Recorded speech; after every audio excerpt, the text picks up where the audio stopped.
When you go into a country, there's no magic soil that somehow makes you love that country and become the people of that country. Because like everyone always says, a nation is foremost and most importantly, its people. You replace the people, that nation no longer exists.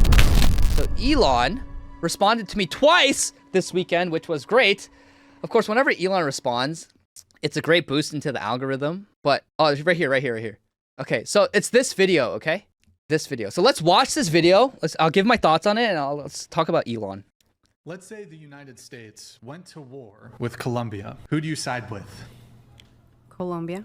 Get the That's the end deal. That's the end. That is literally how most immigrants in America think, by the way. That really is. The whole idea of assimilation with mass immigration, it literally does not happen. out of our country. Holy f***. Why do you side with Colombia? Because I'm from Colombia. You've lived. See, that's the thing. There is no magic soil, right? Where you come to America and you magically become American, because we all come from somewhere. We have heritage and ancestry from somewhere for hundreds, if not thousands of years. So a lot of people in America, the immigrants, especially the more racial minority types like Asians and Latinos and blacks and Indians, like they all identify with their home country more. They are an Indian before they're an American. They're a Korean before they're American. And again, it might be hypocritical coming from me, but it's just a reality. It's just a reality of how immigrants are. Here for 10 years and you're now a citizen. Okay, still that doesn't mean I'm not gonna like side You with my have no. country. Okay, I'm looking. What's her country? What's my country? She's an American citizen, lives in America, became a naturalized citizen. But what is her country? It's Colombia. She says, my country is Colombia, not American, although she's an American citizen, went through the whole naturalization process. This is what we're talking about when we're against immigration. This up. Yes, becoming a. If you come to America, you should be able to and willing to, and you should 100% completely renounce any foreign allegiances. Yes, becoming a citizen requires taking the oath of allegiance. By taking the oath, you pledge to renounce any foreign allegiance, support and defend the U.S. Constitution and laws, and perform service to the country when required by law. You do not become a citizen until you have completed the oath ceremony and received your certificate of naturalization. Did you receive your certificate of naturalization? Yes. Did you complete the oath ceremony? Yes. So you're a liar? Do you remember this? Yeah. Here, read that shit again. I do solemnly swear that I absolutely and entirely By the way, I was a naturalized citizen. Like, I also went through this and I set this oath. renounce and abjure. I don't even know what the that means. All allegiance, Colombia, and fidelity to any foreign prince or what the potentate? Is that a fucking fruit? What the is that shit? It's like a pomegranate and a fucking potato. State or sovereignty. Did you say Sovereignty. that shit? Yeah. So you lied to get into the United States, I bruv. didn't lie. You have allegiance to Colombia. It's not allegiance. Originally, you said Colombia. Yeah. Yeah. Yeah, we'll stick Originally.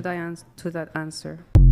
Oh my gosh, dude. And so I responded and I said, when I became a naturalized citizen, I remember being surrounded by hundreds of foreigners and we all participated in the oath ceremony together, renouncing any foreign allegiances and pledging allegiance to America. Most of them didn't even speak English. The harsh reality is that when most immigrants take this oath, they are lying. Most retain allegiance to their homeland over the United States.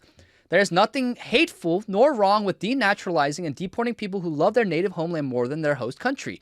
They view America not as a home, but as an economic zone to plunder, exploit, and in many cases, conquer.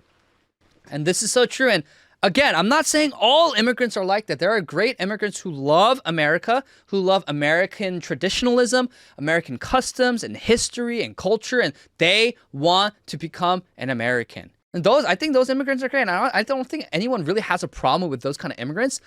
But the reality is, most immigrants, they take this oath not even knowing what they're saying. Like I said, when I took the oath ceremony, it was in a big room. It was at like a convention center or something. I forget. It's a big room. It's been 8 years. And we all stood, and it was hundreds of us in the same room saying this and repeating after the person who's like presiding over it, repeating the same oath. And I'm not even joking. Like, there's so many foreigners. There are all these Arabs and these Muslims and these Mexicans and these Hispanics who didn't speak a lick of English. And I'm not exaggerating when I say that. And again, this is when I was in college and I was a little more liberal too. But I noticed, I was like, wait, how are you going to take an oath without even knowing English? Do you understand what you're saying? But we did it all together, and then it was just done. It was a done deal. And then you got your certificate, and then you became a citizen. It's so easy. It's so easy to become a citizen. It's way too easy. It is way too easy to become an American citizen today. If you're going to become a citizen, I believe that DHS should literally individually talk to every single immigrant and make them pledge this oath individually, not in a room full of a group of hundreds of people. We need to make it harder for immigrants to immigrate into any country. And the reality is, when most immigrants take this oath, they don't actually mean it. And I say this as a Korean too. I'm not throwing the Korean community, Korean American community under the bus, but this is a reality where even something as simple as sports, okay? When Korea is going against America in soccer or in the Olympics, do you know who Korean Americans all root for? They all root for Korea. Why? Why? Because they identify more with Korea than they do America. And are they hateful for doing that? Do they know that they're consciously doing that? Maybe some boba libs, sure, but most of them don't. And the reality is, it's because this is inherent in all of us that we identify where we come from. We identify with where we come from. And Koreans come from the Korean Peninsula for thousands of years. There's something inherently even deeply spiritual about that, about our identity. And I don't say that in like a pagan sense, but in an actual sense of understanding your heritage and your ancestry. It is part of your identity. And people gravitate towards that and hold on to that, no matter how much you try to tell them not to. So this is the same for every group of immigrants in this country. This is the same for every group of immigrants in this country. And then so when they take this oath to become an American citizen, they don't mean it. They don't know what they're saying. They're just saying it so that they can have legal protection and legal status in America. If they don't see America as, it's like absurd, right? Let's say you go to Korea and there's someone who comes to Korea and they're like, hey, I don't like that I have to speak Korean. I want to speak, let's pick a language, German, okay? German. I want to speak German now. And so you have to accommodate me and allow me to speak in German, write in German. You have to have signs in German. You got to have education in German. What would you say to them? You're ridiculous. Get out. Why you care more about being a German than you do being a Korean. And this goes for anything. Let's say, I don't know, like some Indian goes to Korea and wants to speak Gujarati and wants everyone to speak Gujarati. Okay, get out. I saw this video recently, which was actually really good. Like, immigrants don't come into a country and tell other people to accommodate them and transform their society into the image of their host country. Invaders do that. So what's going on in America is not assimilation, it's not immigration, it's an invasion. It is an invasion. And I say this as a Korean immigrant where I want America to be America. I don't want America to look like India. I don't want America to look like China. I don't want America to look like any other country than America, which it was historically predominantly white with black people and a few amount of racial minorities country. I want to see that.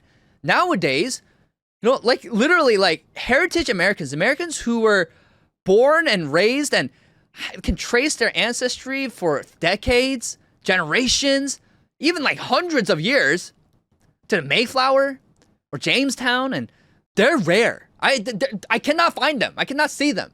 And they're like, oh, America was always a nation of immigrants. Yeah, nation of immigrants from Europe who fully, well, not fully, I guess, not the Italians, but everyone else, right?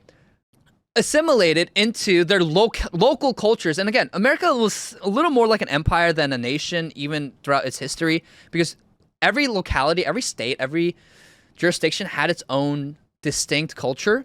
But it was still predominantly, there was still something that tied everyone together. And broadly speaking, it was an Anglo-West European Christian ethos. That was the defining factor of America. And this is just a reality. This is a reality. And then so if people hate that and they want to transform all parts of America into the likeness and image of their own home country, their homeland, then those are invaders. Those are invaders. So to this post, Elon Musk replied, 100%.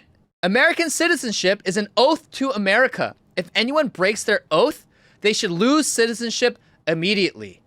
This is bonkers that the richest or second richest man in the world is saying that those who break their oath to America, which again, most immigrants do, and I don't hate immigrants. I'm an immigrant myself.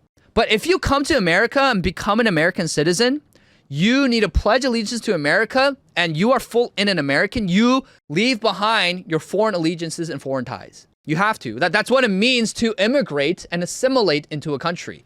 But they don't. But if you break that oath, like literally, you take an oath, right? An oath is very, very serious. You take an oath, and if you break it, there needs to be consequences. There needs to be penalties for breaking an oath. And I don't think it's hateful. I don't think it's wrong in any sense to denaturalize someone who breaks their oath to America. This is, of course, a right-wing opinion, but this is a normal, justified opinion. That if anyone breaks their oath, they should lose citizenship immediately. They should. You take an oath, and if you break that oath, there has to be consequences. So if you become a citizen, and you take that oath to not, like literally this girl, right? This woman, this Colombian woman, she said on camera for everyone to see, for millions of people to see, if America and Colombia were in a war with each other, who would you side with? Colombia. Get out. Get out of this country. Get out of America. If Korea and America was in a war, I, as an American citizen, have to side with America. No questions asked. Why? Because I'm an American citizen. And when I became an American citizen, I took an oath. Okay? But I can't lie. My heart lies with Korea. It does. Why? Because I'm from there. I was born there. You can trace my ancestry directly for 26 generations. On my mom's side, even more. And anywhere I go in the world, they immediately look at me and they're like, you're Korean. Or maybe they go like Chinese or whatever, but they know I'm East Asian. It's an inherent part of me, right? Which is why I personally am so against immigration, because a country, right? When you go into a country, there's no magic soil that somehow makes you love that country and become the people of that country. Because like everyone always says, a nation is foremost and most importantly, its people. You replace the people, that nation no longer exists. So if you mass import people who are foreigners, do you think that they can just magically become an American? Do you think a Pakistani who just goes to Korea is Korean? Is he a full-blown Korean? You know, PewDiePie's in Japan right now, right? Is a Scandinavian who goes to Japan, is he Japanese? And there are questions we need to ask about that. But there is no magic soil that makes you inherently and intrinsically, like for you, like in your deepest part, in the parts of your mind and your subconscious and your soul, it makes you attach and love that country and pledge that allegiance to the country, because again, nations are people. And so people identify with their people and with their tribe. And so this is what we have to understand about immigration, that citizenship to a nation, it's not just a piece of paper. It is not just legal status. It is deeply a spiritual thing, because we are spiritual beings and we come from somewhere. So that being said, if you break your oath, you should leave America. You should literally be denaturalized and deported. And it's not always about ideology per se. I think there is a bandwidth of ideology that you can have regarding immigration and immigrants. It's about, do you love America and do you want the most for America? And this is why, like, you see a weird faction growing on a populist coalition on the internet between left and right, where Anna Kasparian is holding hands with Tucker Carlson, because although Anna Kasparian is a daughter to Armenian immigrants, she loves America, she identifies with America, and she's not like, I'm Armenian first, she's like, I'm American first. And Tucker obviously has been in America for many, many generations, he and his family. And so there's this weird coalition happening of like truly America first happening left and right. So you have the left who wants universal health care and they want like all this stuff.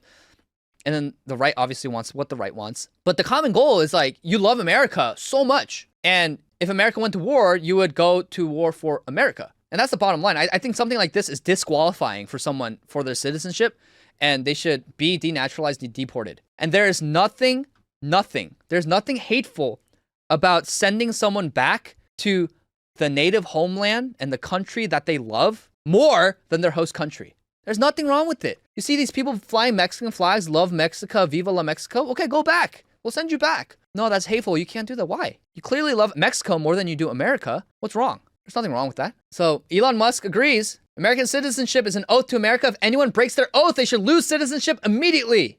Absolutely. Thank you for your attention to this matter, Elon Musk. You know, people say, oh, you hate people. You hate others. I don't hate people. It's just Americans have a right. And people like Ben Shapiro say, you're not entitled to anything. No. It is by nature, you being an American, it is your birthright to be in this country, to love this country, to dictate what this country is and who comes into this country. If you don't have a say, and if you can't control who comes into your country, you don't have a country. You don't have a country. You don't have I want America to be America. I don't want America to become a different foreign country. I don't want it to become a multicultural, like, melting pot, okay? The melting pot is boiling over. We don't have a common culture. We don't have a common thread. We don't have anything really in common between Americans. Most Americans, yes, okay, it's the majority of Americans speak English, sure, but way too many Americans don't speak English. They don't observe, they don't like American history. They hate American history. They hate American culture. They think American culture is something to be subverted. They hate America. They don't like America, and maybe they don't hate America, but they love America only insofar as they can make a lot of money here and send it back to their people in their homeland, or make a lot of money here, live comfortably here. So they see it as an economic zone, see it as an economic opportunity. They don't see it as a home.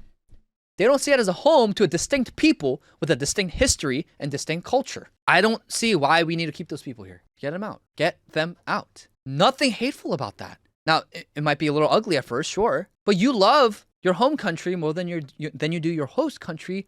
There's nothing wrong with that. There really is nothing wrong with that. So when you break your oath, there should be penalties for breaking your oath. And if you break your oath to America, you should be denaturalized and deported. And I believe in mercy. Maybe you give them second chances and whatnot, but there's no reason why you need to be here. There's no reason. Miles Day says, if her allegiance is still with Colombia, I'm sure she wouldn't be upset if she were denaturalized and deported. Yeah, it's like you love Colombia so much. There's nothing wrong with making her go back to Colombia. Antonio, no, immigrants should abstain whenever their motherland is at war with the country they are in. They have the human right to decide whether they support a side, and it's okay for, let's say, a first-generation immigrant to side with their home country. But that's the fundamental problem with immigration, then. What are you doing in a country if your allegiance is not primarily to that country, right? So I kind of actually agree with that, where they should abstain from any war where their host country goes to war with their home country, with their motherland. But at the same time, then that just proves the right-wing sentiment for immigration in the first place, that they don't have allegiance to the host country they enter and immigrate to, and ultimately their allegiance lies with their homeland, with their motherland, with the country of origin, with their country of origin. And then so what is the benefit other than making the GDP go up and cutting the wages of Americans, right? What is the benefit of mass importing people into your country? When you know, when push comes to shove, when shiz hits the fan, they will not be on America's side. There's no benefit.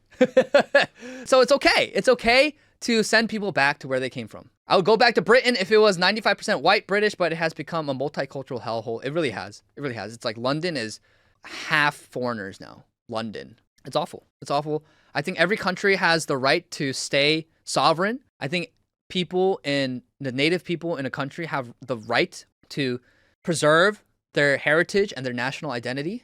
And there's nothing hateful about that. Now, I think if you genuinely hate people for no reason, of course, I condemn that. And I don't think that's good. But we do things, at least on this stream and in my community, and I do things out of love, of ordered loves. And if that love is not ordered, it's disordered and it's perverse and it is destructive.